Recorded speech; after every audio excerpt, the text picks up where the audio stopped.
ஒரு குட்டி மண்பானை எடுத்துக்கோங்க. அதை வந்து கோல்டு கலரில் இதே போல் அடித்து விட்டுக்கோங்க. இந்த கலர் வந்து 20 ருபீஸ் தான் இருக்கும். இதில் வந்து எல்லா கலரும் இருக்கும். அதே போல் ஒரு சின்ன மண் தட்டு எடுத்துக்கோங்க. அதில் வந்து சில்வர் கலரை அடித்து விட்டுக்கோங்க.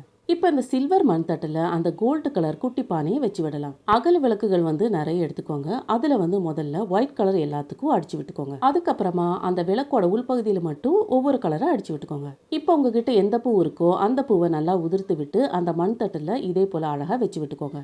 இந்த பானைக்குள்ள பூக்களோ இல்ல குன்றின் மணிகளோ போட்டு விட்டுக்கோங்க. இப்போ செலோ டேப்பை நீளமா கட் பண்ணி எடுத்துக்கோங்க. ஒற்றை பகுதி வந்து மேற்புறமா தெரியணும். அதை வந்து அழகா இதே போல வச்சு விட்டு ஒரு சின்ன செலோ டேப்பை அதோட அடியில் வந்து 2 பகுதியிலையும் ஒட்ட வச்சுக்கோங்க. இன்னொருத்தர் இருந்தால் ஈஸியாக ஒட்ட வச்சுக்கலாம். இதே போல் ஒரு 8 செலோ டேப்பை ஒட்ட வச்சுக்கோங்க. இப்போ நிறைய காயின்ஸ் எடுத்துக்கோங்க. அதை வந்து இந்த டேப் மேலே இதே போல் எல்லா பகுதியிலையும் ஒட்ட வச்சுக்கோங்க. பார்க்கவே பாருங்கள், ரொம்ப அழகாக இருக்குது பாருங்கள். இப்போ நீங்கள் அகல் விளக்கு எடுத்து இதோட சுற்றிலுமா இதே போல் அழகாக வச்சு விட்டுக்கோங்க. அதே போல் குட்டி ரோஸ் எடுத்துக்கோங்க.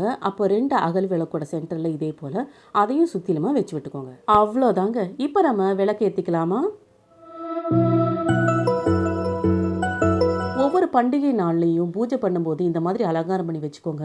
பார்க்கவே அவ்வளோ லட்சுமி கடாட்சமாக இருக்கும். அகல் விளக்கில் ஃப்ரீயாக இருக்கும்போது கலர் அடித்து வச்சு விட்டுக்கோங்க. ஒவ்வொரு விசேஷ நாள்லையும் நீங்கள் அழகாக அலங்காரம் பண்ணிக்கலாம். ஒரு இனிமையான பிரசன்னம் இதை பார்க்கும்போதே உங்களுக்கு கிடைக்கும். தேங்க்யூ.